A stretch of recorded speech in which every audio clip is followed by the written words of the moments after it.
Good afternoon, I'm Jodie Gill and this is your Midday News Fix for Tuesday, the 1st of April. The Prime Minister is justifying the government decision to not back Auckland's America's Cup bid.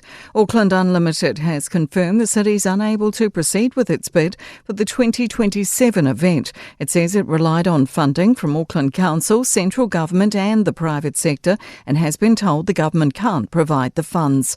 Chris Luxon says the government needs to be grown up with how it spends taxpayers' money. As nice as it would be to support America's Cup, the reality is that we need to make sure that we're putting that money into things like better hospitals, better schools, better roading networks. Landowners will not be responsible if someone is injured doing recreational activities on their land. It's part of health and safety law changes announced by Workplace Relations Minister Brooke Van Velden. Senior political reporter Sophie Trigger has more.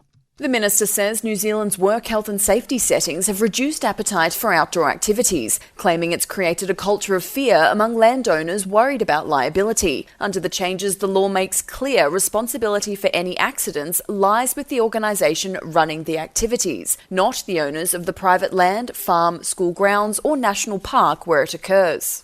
Marlborough's mayor says Picton workers are ready and excited to work with newly announced ferries and infrastructure. 2 new road and rail-enabled ferries are planned to hit the water by Christmas 2029. Picton's marine infrastructure will be replaced to accommodate the larger ships and Wellington's modified. Nadine Taylor says it's great to finally have some answers. It's a good outcome. I think the challenge will be delivering it by 2029, but we're shaping up and I think we're pretty ready to go on that.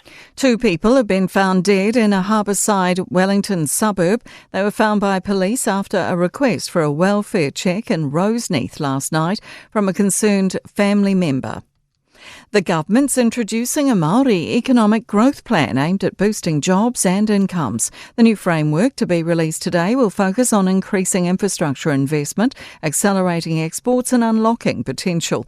Minister in charge, Toma Potaka, says the Māori contribution to the economy is growing fast but still suffers from barriers to accessing finance.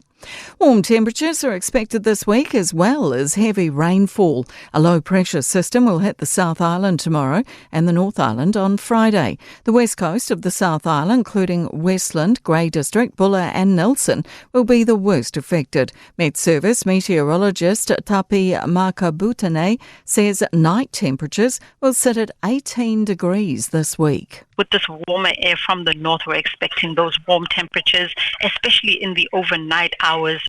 In sport, New Zealand Rugby and former kit sponsor Ineos have resolved their financial differences, with the latter paying out the former a figure in excess of $21 million for the year. Team New Zealand have responded to news the 38th America's Cup will not be hosted in Auckland, with a statement saying they completely understand because times are tough in New Zealand. Yuki Tsunoda claims Red Bull Racing's Formula One car is easier to drive than expected following 2 days in a simulator ahead of the Japanese Grand Prix after replacing Liam Lawson. I'm Jodie Gill and that's your latest news fix. We'll be back with the next update at 5 p.m. from the Newstalk ZB newsroom.